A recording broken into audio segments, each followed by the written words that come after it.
وخت د دې فطراني د ورکولو څه دی؟ کله به دا سرسایه ورکې؟ اوس دا مسله بیانو. دا خبره یاده کوي چې څلور وختونه دي. فطراني د ورکولو څو وختونه دي؟ څلور.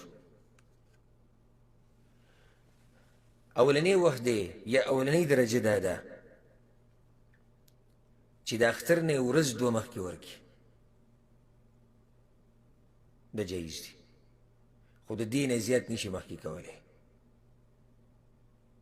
بعض مولیان دا خبره کوي، وایي چې رمضان راغی نو په ده باندې سرسایه څه شوه؟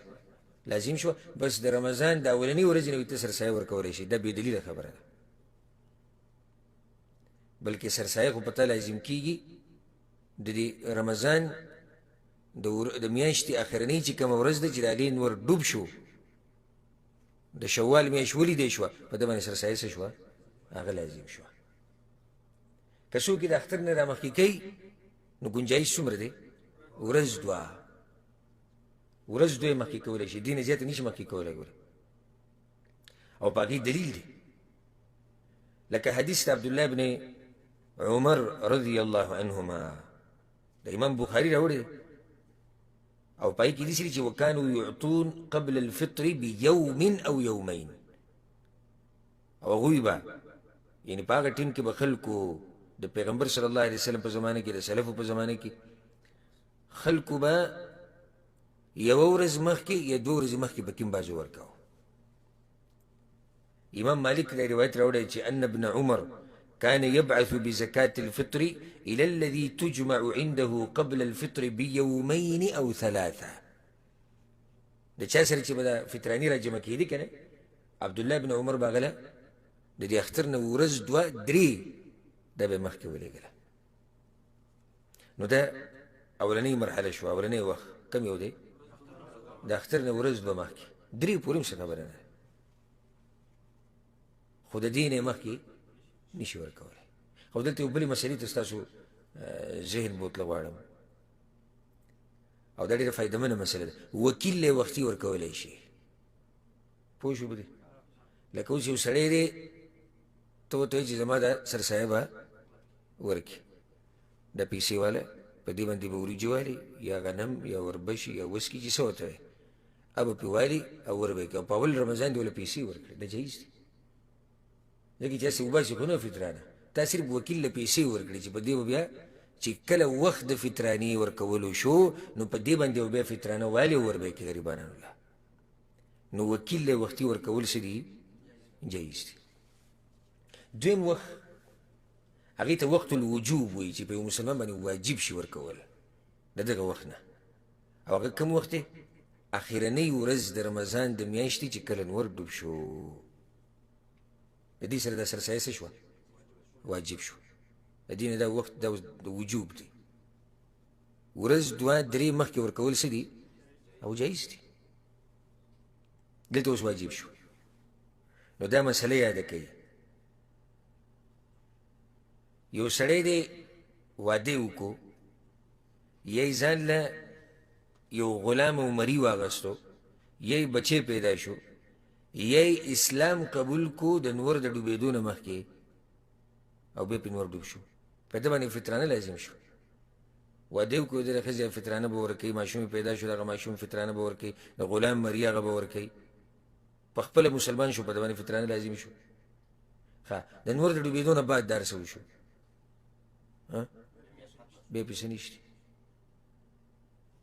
ځکه چې سپومۍ راختلې وه، د هغې نه بعد د ده بچی وشو، یا مسلمان شو، یا یې واده وکړو، او یا بچی پیدا شو، یا یې غلام واغستو، دا جدا مسلې دي. بیا درېیم وخت غوره وخت. غوره وخت کوم یو دی؟ هغه د اختر د منځه نه مخکې فطرانه ورکول. ځکه چې پیغمبر صلی الله علیه وسلم په دې باندې امر کړی دی، وایي چې کله تاسو د اختر منځه له وځئ نو دا ورکوئ. خو داسې ده چې د شریعت پکې ګنجایش ولې ورکړی؟ ګنجایش یې په دې ورکړی چې ټول خلک په دې ټیم کې نشي ورکولی، دا وخت لنډ تنګ کړي. خو د سهار منځه نه بعد د اختر د منځه پورې څه ټیم، خو معمولي ټیم.